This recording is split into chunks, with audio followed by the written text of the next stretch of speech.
Attention, le contenu de cette vidéo peut vous inspirer à réussir et à être financièrement libre. Le concept de vider sa tasse.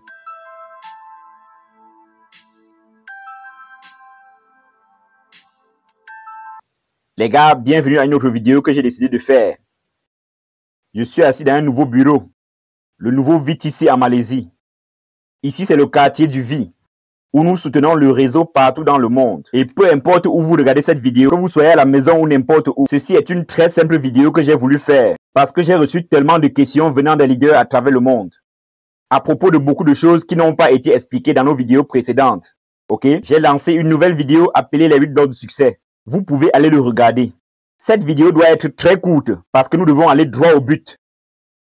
C'est une façon pour moi de vous partager l'importance de la formation dans notre industrie, le marketing de réseau, l'importance des formations dans le vie et l'importance des formations dans la construction de ton business.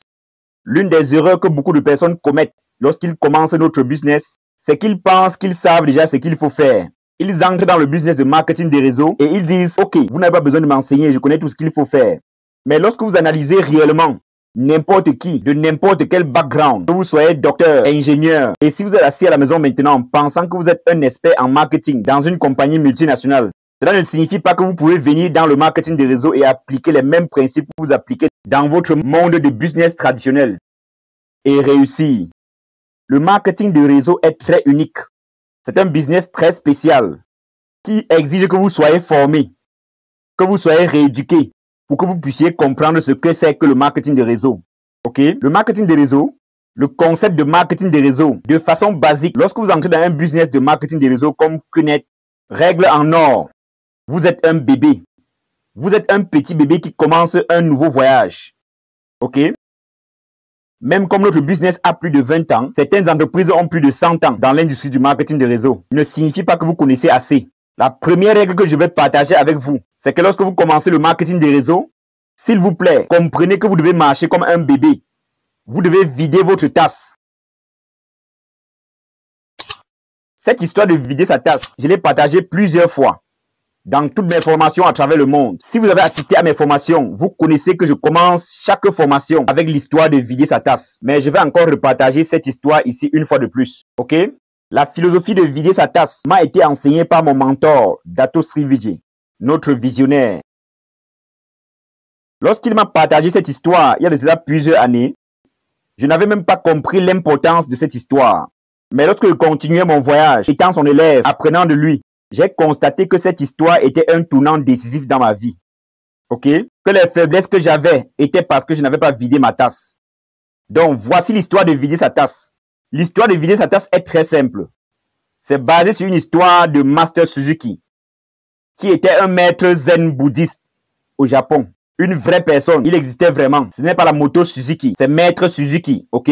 Et Master Suzuki dirigeait une école avec plusieurs branches au Japon, plusieurs jeunes de tous les coins du Japon, très pauvres, pas éduqués, illettrés ou des jeunes enfants qui voulaient apprendre une nouvelle forme de vie basée sur le zen bouddhiste, se faisaient recruter dans son école et devenaient ses élèves, ok? Il y a une année où il a invité 13 élèves à rejoindre la première année. Donc, il fallait 4 ans pour que vous puissiez être considéré comme un maître ou essayer d'être un maître. Ok? Et il y avait 13 élèves. 12 de ces élèves venaient des villages très pauvres du Japon, des enfants très pauvres. Et un enfant parmi eux a faufilé pour s'y retrouver, peut-être par l'influence de son père ou quoi que ce soit, dans la classe de Master Suzuki. Ok? Et cet élève ne venait pas des villages pauvres. Il était de Tokyo, mais il venait des États-Unis où il a eu des diplômes. Il a eu le doctorat. Il était très éduqué. Et il est venu dans la classe. La première année dans la classe de Master Suzuki, vous ne faites rien. Ok? Vous balayez le sol, vous nettoyez les toilettes, vous préparez pour vos aînés, vous videz les plats, vous les nettoyez. Donc, en première année, vous ne faites que le travail de servant. Vous n'êtes qu'un servant. C'est ainsi que vous êtes admis en deuxième année. Donc, pendant la première année, les étudiants ne faisaient que cela. Ils n'ont pas à toucher aux armes. Ils n'apprennent pas les arts martiaux. Ils n'apprennent pas la philosophie du zen bouddhiste. Juste les travaux de servant. Ok? Et puis, à la fin de la première année, Master Suzuki a aligné les 13 étudiants dans la cour de l'école. Ok? Et décidait qui devait être admis en deuxième année. Et il est allé vers le premier étudiant et a dit « Félicitations, tu es admis en deuxième année. » Félicitations, tu es admis en deuxième année. Félicitations, tu es admis en deuxième année. Lorsqu'il est arrivé devant cet étudiant américain très qualifié, il a regardé et il a dit, tu n'es pas encore prêt. Tu redoubles. Tu dois encore faire 1 an en première année. Cet étudiant était choqué. Avec tout son ego, il a cru que Master Suzuki lui demandait de rester en première année pour prendre soin du nouveau groupe d'étudiants. Ok? Donc pendant 1 an de plus, ce jeune homme devait être encore en train de nettoyer les toilettes, laver le sol, cuisiner pour ses camarades qui sont maintenant ses aînés. Est-ce que vous comprenez? Ok? Et il a fait encore ceci pendant 1 année de plus. Ok? A fait le travail de servant. Nettoyer les toilettes, je pense pas qu'on est content de le faire. Mais il l'a fait. Il l'a fait pour 1 année de plus. Donc, lors des résultats de fin d'année, pour la première année, il a inclus cet étudiant américain. Et Master Suzuki est encore allé devant les étudiants. Il a dit, félicitations, vous êtes admis en deuxième année. Vous êtes admis, vous êtes admis. Et une fois de plus, il est arrivé devant le même jeune homme. Et une fois de plus, il lui a dit, tu n'es pas prêt. Ok? Tu restes en première année pour 1 an de plus. Mais cette fois-ci, le gars a perdu son contrôle. Le gars a perdu son tempérament. Il a bavardé. Vous savez, et il a dit à ses camarades, je vais aller voir Master Suzuki dans son bureau pour faire savoir à ce vieil homme ce que je ressens. Donc, il est allé dans le bureau de Master Suzuki. Il a presque défoncé la porte et a commencé à bavarder, crier fort sur Master Suzuki. Ok? Il criait, il bavardait et Master Suzuki était assis, ayant une tasse de thé. Il a regardé et a dit, calme-toi, jeune homme. Assieds-toi pour qu'on en parle. Et le jeune homme s'est calmé et il s'est assis. Ok? Et puis Master Suzuki l'a regardé et a dit, serre-moi une tasse de thé. Le gars a versé le thé dans la tasse de Master Suzuki. Lorsque vous versez le thé dans une tasse, quand est-ce que vous vous arrêtez? Vous vous arrêtez lorsque la tasse est presque pleine. Ok? Juste après la ligne. Ok? Et le jeune homme a arrêté. Logiquement, c'est le bon sens. Et Master Suzuki l'a regardé et a dit, hé jeune homme, qui t'a demandé d'arrêter? Continue de verser. Et le jeune homme a écouté et il continue à verser. Lorsque vous versez du thé dans une tasse qui est déjà presque pleine, ou une tasse pleine, qu'est-ce qui se passe? Ça se verse. Et le thé a commencé à se verser sur la table et même sur le sol. Après quelques secondes, le jeune homme s'est senti idiot. Il a déposé le thermos et a demandé à Master Suzuki, qu'est-ce que tu essayes de me prouver? Et Master Suzuki l'a brillamment regardé et a dit, la raison pour laquelle tu n'as jamais été admis en deuxième année, c'est parce que tu es comme cette tasse. Tu es plein. Chaque connaissance, chaque chose que j'ai voulu que tu apprennes, tu n'as pas pu retenir parce que ta tasse était pleine.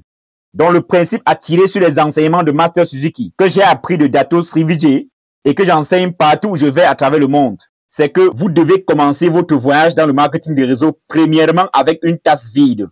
Donc, vous devez vider votre tasse. Si vous êtes en train de m'écouter en ce moment et que vous vous dites, j'ai déjà entendu cette histoire, et puis quoi? Cela signifie que votre tasse n'est pas vide et vous ne pouvez jamais avancer. Vous ne pourrez jamais atteindre le succès que vous désirez parce que votre tasse est pleine. Donc, lorsque vous commencez QNET, lorsque vous commencez ce business de marketing des réseaux, lorsque vous rejoignez la famille du vie, la première règle est de vider votre tasse. Ok?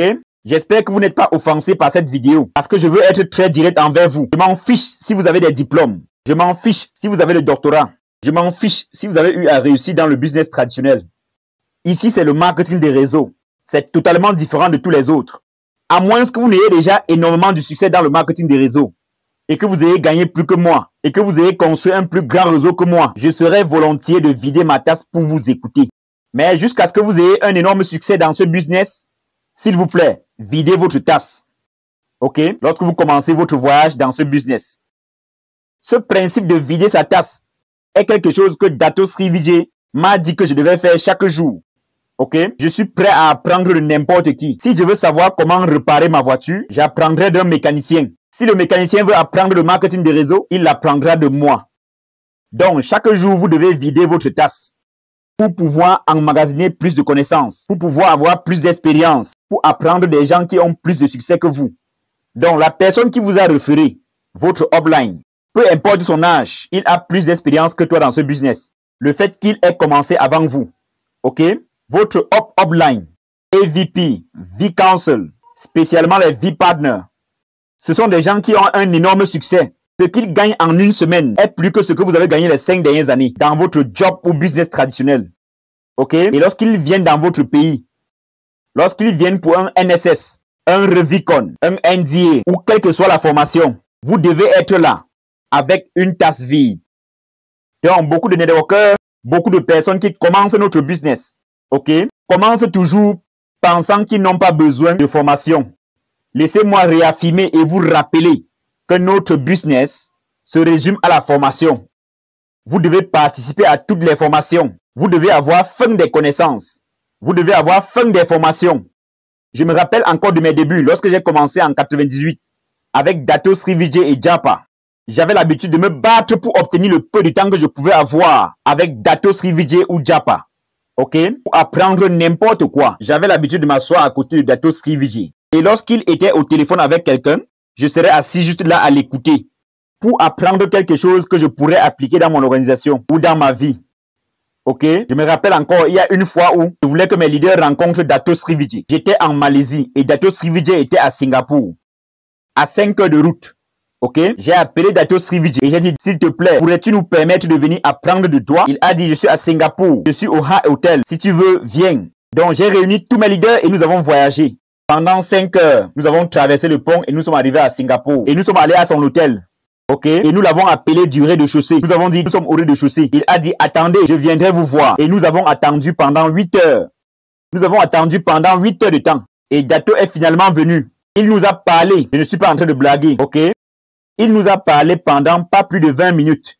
Et il a dit merci beaucoup, je dois repartir. J'ai une autre réunion. Et il est parti. Donc, nous avons fait 5 heures de voyage. Nous l'avons attendu pendant 8 heures. Et nous avons passé moins de 20 minutes avec Dato. Et nous avons fait 5 heures de route pour rentrer. Mais ces 20 minutes, ok, étaient extrêmement bénéfiques pour mon groupe et moi.